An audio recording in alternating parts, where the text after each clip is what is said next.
Today on the channel from Jack's Class Superstars Series 14, we got a little bit of the beauty and the beast in Sensational Sherri, Abdullah the Butcher, and Stone Cold Steve Austin. The spirit of Ultimate Warrior will run forever!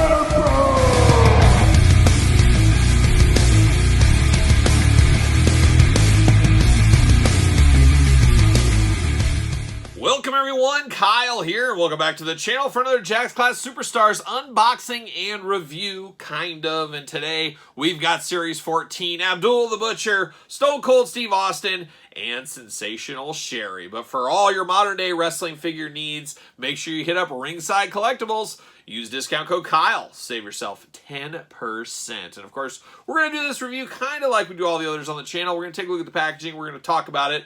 We're not going to unbox them because I already have them loose, but we're still going to talk about the figures. So we're off to the races here. Might as well start with the beauty of the lineup here. Abdullah the Butcher. No, Sensational Sherri. Ladies first. You guys know how it goes.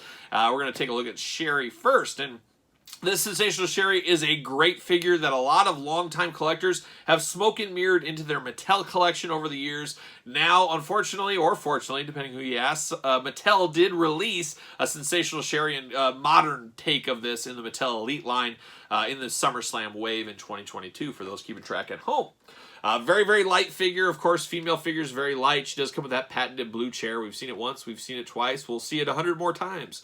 So she does have that as her accessory. On the side, there's a glamour shot of old Sensational Sherri, and her name right there. Of course, this is during her Shawn Michaels run, her Shawn Michaels time frame. Big cross-sell over there on Series 14. A big lineup. UPC's warnings, tail of the tape, the blurb, and the glamour shot. Let's see what it says about old Sensational Sherri here. Debuted 1982, 138 pounds, 5'7".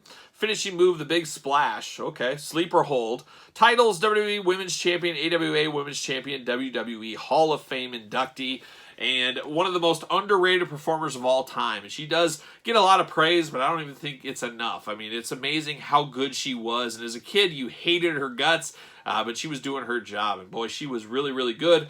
Unfortunately, died way too soon, like a lot of other wrestlers out there as well. But very cool. Going to put her off to the side here. I'm going to grab old Sherri out. And like I said, a fabulous Sherri figure from back in the day. Some would say it's still better than the Mattel SummerSlam one we got just recently. One downgrade of this one, like a lot of the later Jakks figures, the sticky disease. On her vest kind of going on here. Very sticky throughout. You guys know, get the old plastic packing tape, put it on there, pull it off, put it on, pull it off till it's not sticky anymore. That's how you fix that problem. But it will sometimes come back, unfortunately.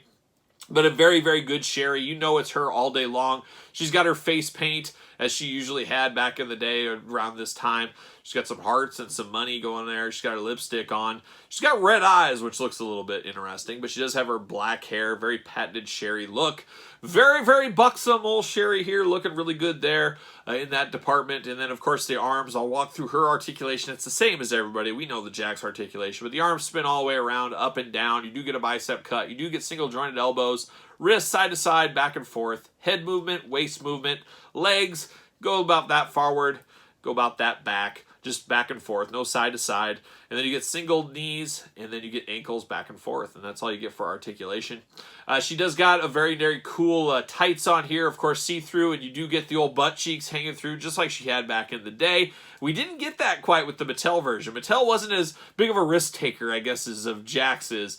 Very similar today with Jazzwares being a little bit more risky in their women figures, I guess, than Mattel is. The red boot strings here really do stand out against all the white here. It looks really good. Just a very good Sensational Sherri figure. And just till recently, I was displaying this with my Mattels. Obviously, I could adjust it out now. Now she's back with her Classic Superstars friends. She does come with that blue chair, of course. You got to have the blue chair at the ready for her. But very good Sherri figure. Very good, very underrated for a long time. I don't know if it's going to be that much popular anymore with the Mattel version out there, but still very cool. Even better on card, like most of these Classic Superstars figures. So there she is. There's old Sensational Sherri. Now we're going to go to Stone Cold Steve Austin. We're going to mix it up a little bit. We're going to finish hot with Abdullah the Butcher, one of the best figures in the line. But Stone Cold's an interesting one. Of course, this is the LJN-inspired Stone Cold Steve Austin, giving a little bit of LJN wrestling figures to guys that didn't get LJN wrestling figures back in the day is what they're trying to do with this line. To mixed results, of course, Undertaker being the first one in Series 13, Stone Cold here in Series 14. A little heavier figure than some of the later ones, so a little heavier plastic, much like The Undertaker. But one big mistake they did on this one was, of course, you guys know, I ordered these from Ringside Collectibles. I remember specifically ordering this set from Ringside Collectibles, and I still order from Ringside Collectibles. Use discount code Kyle, save 10%, but I've been ordering them since the 90s. That's how far back I go with Ringside. They never disappoint for me. But I got this from Ringside, and the first cases of Jakks Class Superstars that went out there, he was in this packaging. You remember The Undertaker had the blue classic packaging going on. Well, this went into black. Much later, there was a second run of these figures, and they put it in blue. So the blue one is very rare. You don't see the blue packaged one very often. Heck, I have it right here. I might as well pull it out, right? So you got the blue packaging variant. So there's a little variant action here a lot of people don't know about. And this one, like I said, does not come up very often. And just because it doesn't come off very often doesn't mean it's worth $1 million. But it is one of those things that are very hard to track down. It took me quite a long time, a couple of years to track this one down. It's just the way it goes. So I passed on it when it first hit. Should have bought it when I had the chance. And then all the years later, it's just hard to find things like this. And you still don't see this come up very often in minty mint condition. Figures are exact same besides the packaging difference. So I wanted to say that there. But I'll put this Stone Cold right over here for now. And let's take a look at this one. Stone Cold, like I said, he's in the Ken Patera pose, is what that always reminds me of, the old LJN days. But he looks pretty good. No accessories of any kind. Glamour shot on the side. Stone Cold Steve Austin on the side. On the back, we got the tail of the tape, we got the blurb, we got the glamour shot, we got the cross-sell, we got the UPCs, and we got the warnings right here. Let's see what it says about Stone Cold Steve Austin. Debuted 1989, 255 pounds, height 6'2", finishing move, the Stone Cold Stunner. Titles, WWE Champion, Intercontinental Champion, Tag Team Champion, Royal Rumble winner, King of the Ring winner, WCW United States Champion, WCW Tag Team Champion. Very cool to put his WCW accolades on there as well. So there it is, there's Stone Cold, and of course through the power of YouTube we'll bust him out, and I have him right here in front of my face, of course. Now, unfortunately, he does have a little of that Jack sticky disease. You can feel it when you do touch him. It's very, very unfortunate. Don't drop this guy on the floor. He'll get your carpet. He'll get everything sticky against it. Just kind of unfortunate all these years later, all the sticky disease problems with these figures. And really no cure yet. I'm working on it, but no cure yet. A lot of people say put it under dish soap, clean it and stuff. That can get some of it off, but it comes back pretty fast. Like I said, the best way to do it, clean it up, do all that, but then give it the old tape, back and forth with some tape. It will counteract the sticky somehow, some kind of scientific reason. I'm sure you scientists reach out. But they will slowly come back, unfortunately. And I probably cleaned this one up 2-3 years ago, and it's sticky again. So it is unfortunate there. But it is Stone Cold in the Ken Patera pose. He has got his molded on vest. Nothing's removable. You got the Austin skull, the 316, the Stone Cold on the back. And besides that, you get black wrist tape. You get black vest, black trunks, black knee pads, black boots. We're back in black like a young AC/DC with this Stone Cold Steve Austin. But cool, you know, all day long this is Stone Cold. So for what it is pretty cool. And like I said, there's a little bit more of a fondness for these as years have went on. But when they first came out, a lot of grumbling, a lot of moans and groans, myself included at the time. So there it is, there's Stone Cold. Now we save the best for last with Abdullah the Butcher. Abdullah, like a lot of different figures in the Classic Superstars line, this is one of the beauties of the Classic line. They didn't have to have WWE approval for figures in this line. They could go outside of WWE and sign people in. That's how they got Bret Hart. That's how they got the Ultimate Warrior. And a lot of other deep-cut legends. Andy Kaufman, for example. They also did that with Abdullah the Butcher. And Abdullah, Extreme before Extreme was a thing. One of the craziest wrestlers of all time. The madman from the Sudan, as we all know. Abdullah the Butcher obviously had some tough times as of late. And hepatitis things and lawsuits and all kinds of crazy stuff, but I've always enjoyed Abdullah the Butcher. Really just one of those guys when you're a little kid, just you're transfixed to. You can't believe what you're seeing because he was so different than everybody else at the time. So he does have a lasting legacy, and I'm happy we got him in a collection like the Jakks Class Superstars line. Would love to see a Mattel Elite one day or a Jazzwares Figures. I just don't think it's in the cards, unfortunately. But I do like this one, and of course I have a loose one we'll talk about here in a second. But let's look at the packaging first on Abdullah the Butcher. He does come with a silver chair, which I guess is okay. Him and Brody threw some chairs around, but if a fork accessory would have been next level with Abdullah the Butcher. Of course, he would dig that fork into people's heads. Just absolutely crazy stuff. He does got his big red pants going. A lot of people used these red pants back in the day with the Jakks Rocky line Mr. T to make a Mr. T into their wrestling universe.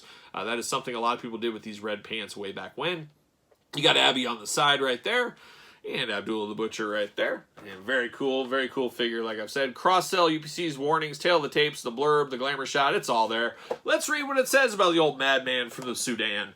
Debut 1958, 360 pounds, 6 foot tall, and of course his finishing move, the running elbow drop. And it was a big elbow drop. It looked pretty simple, but had a lot of weight coming down on you back in the day.